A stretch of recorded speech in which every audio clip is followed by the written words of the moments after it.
Merci, Monsieur le Président, très honorable Président de l'Assemblée nationale. Monsieur le Président, notre mandat va à sa fin. Et je voudrais vous faire un aveu public. C'est que je vous tiens en grande affection. Cela vous surprend sans doute.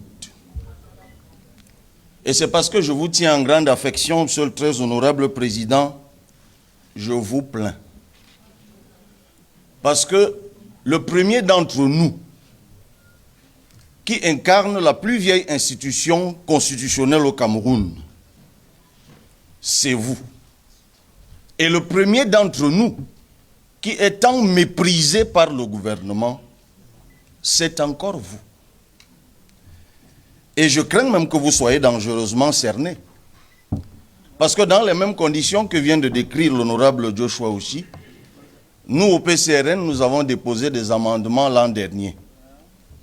Et d'ailleurs, une bonne partie d'entre eux ont été examinés et même adoptés en commission. Cette année, dans les mêmes conditions, nous avons déposé des amendements et à votre secrétariat et au secrétariat du secrétaire général, ils ont disparu. Ma première question est, dans quel bénétariat d'Ongwaekele ils ont été jetés? Avec un peu de chance, nous allons faire emballer nos propres beignets avec. Monsieur le ministre des Finances, quel est au juste l'objectif stratégique du budget du Cameroun en 2025? Quel objectif poursuit un gouvernement qui dit promouvoir un an plus tôt la transformation locale de bois en produits manufacturés par l'institution d'un droit de sortie discriminatoire sur les grumes, mais consacre un an plus tard des abattements conséquents sur les dits droits sur simple présentation d'un certificat de conformité aux normes en matière de lutte contre la déforestation? Où est la cohérence? Le gouvernement s'est engagé à réaliser la SND 30 avec des objectifs clairement affichés. Le scénario de la vision prévoyait un taux de croissance moyen de 6,6% pour la période 2021-2025. Pourtant, vous n'ambitionnez qu'un taux de croissance de 4,1% en 2025. C'est récurrent depuis ces derniers exercices. Alors, la SND est toujours 30, ou alors elle a glissé à 40, 50 ou à jamais.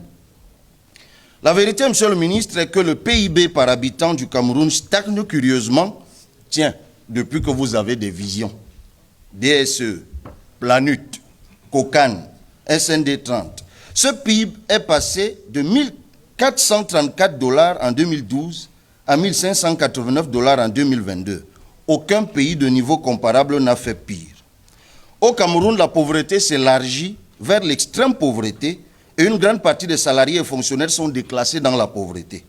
Monsieur le ministre, avez-vous conscience que vous obligez d'honnêtes gens à survivre par le vol, la fraude et les ruses de tout genre? Vous pensez qu'un cadre de la fonction publique qui a un salaire de moins de 200 000 vit même comment à Yaoundé? À votre avis, un agent de maîtrise ou un ouvrier administratif vit même comment à Douala? Ce citoyen qui tire pourtant le diable par la queue, en tant que 300 milliards sont impunément partis en fumée à la Sonara. Il cherche la construction du réseau de pipeline entre Limbé et Yaoundé via Douala, ainsi que le ressort du compte d'emploi prévisionnel de l'eurobond 2015 de 450 milliards de francs CFA. Oui, cet emprunt qui était rémunéré à un taux de 9,50% et que les Camerounais ont dû rembourser par un autre, l'eurobond de 2021. Ils cherchent les infrastructures de la canne qui sont englouties dans des tonnes de milliards. Les voleurs sont pourtant connus.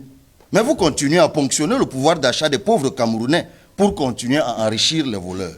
Rappelons qu'entre-temps, l'article 66 de la Constitution sur la déclaration des biens des voleurs n'est pas appliqué. L'article 66 du Code général des impôts sur la taxation sur la base des signes extérieurs de richesse qu'affichent des voleurs n'est pas appliqué. Comme dirait quelqu'un, un jour, un jour. Monsieur le ministre, le budget de 2025, comme celui des 4 derniers exercices, ne sert ni les intérêts des entreprises, ni les intérêts des ménages camerounais. Pourquoi je le dis? Parce que vos politiques publiques ne concourent qu'au paiement des impôts. à la création de nouveaux impôts et à l'augmentation des tarifs des impôts existants. Aucune politique publique de votre budget n'augmente substantiellement le pouvoir d'achat, n'accroît la compétitivité des entreprises, ne concourt à la transformation locale ou ne crée des débouchés pour les produits subséquents. On dirait que vous gouvernez pour vous-même, contre les Camerounais, contre les ménages et contre les entreprises. Tant vous les confinez à l'informel, en les incitant, comme je l'ai dit tantôt, à la ruse, à la fraude ou à des comportements rentiers sur la commande publique. Le projet de loi de finances de 2025 est indissociable du projet de loi portant fiscalité locale. On en a parlé il y a quelques jours. Toutes les réformes reprises dans ce dernier auraient pu figurer directement dans le projet de loi de finances. Mais par rouerie habituelle, vous avez présenté 2 lois. Pourtant, vous modifiez régulièrement les dispositions du livre 3e du Code général des impôts consacré à la fiscalité locale. Le but était de dissimuler l'ampleur des nouveaux impôts dans le flot des reprises des dispositions non modifiées des dispositions du Code général des impôts portant fiscalité locale. Qu'on se comprenne bien, monsieur le ministre. La masse critique des prélèvements susceptibles d'induire le développement aussi entre 23 et 25% du PIB par exercice. Les capacités contributives des contribuables camerounais dépassent largement ce seuil.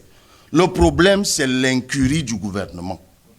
Sans création de nouveaux impôts et augmentation des recettes non fiscales, nous pouvons réaliser de façon optimale plusieurs objectifs de développement. Allez explorer les niches fiscales qui existent plutôt que de multiplier inlassablement les taux d'imposition et les nouveaux impôts. Dotez-vous d'une infrastructure informatique solide et intelligente dédiée à la dématérialisation des procédures fiscales, au suivi de la facturation électronique de toutes les opérations économiques, à la déclaration et au paiement de l'impôt. Tout le monde sait ce qui se passe ces jours-ci pour la déclaration des impôts.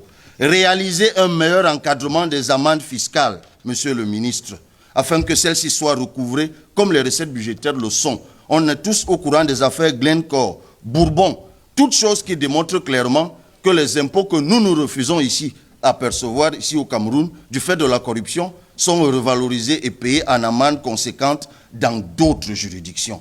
Exercer aussi, monsieur le ministre, un meilleur contrôle fiscal. Le tableau synoptique de l'évolution du rendement de la Direction générale des impôts signale un rendement moyen de 40 milliards par exercice sur les 10 dernières années. L'activité manque cruellement de personnel. Dématérialiser et contrôler véritablement, ça élargira l'assiette fiscale. Pour finir, je vous exhorte, monsieur le ministre, à une taxation plus juste des revenus fonciers des particuliers, afin d'éviter qu'un taux confiscatoire ne vienne décourager les particuliers petits propriétaires. Une imposition progressive des petits propriétaires fonciers après prise en compte effective de l'abattement forfaitaire de charges réelles, comme vous l'avez dit, serait plus rationnelle. Et en partant, 2 choses à vous dire. En 2017, je me souviens à l'université de Yaoundé 2, vous étiez à la dédicace d'un ouvrage sur la transformation structurelle. Le même auteur vient de publier un ouvrage très intéressant, en tout cas sous sa coordination, le professeur Henri Ngouattabi, qui est intitulé « État développementaliste camerounais versus État développementaliste sud-coréen. Comment réussir la transformation structurelle ?» Vous y trouverez des clés. Et je m'en vais donc en vous rappelant le conseil de la dernière fois. S'il vous plaît, l'an prochain, en 2025, laissez le président Biya aller se reposer au village. Les Camerounais ont soif d'un nouveau management politique. Merci beaucoup.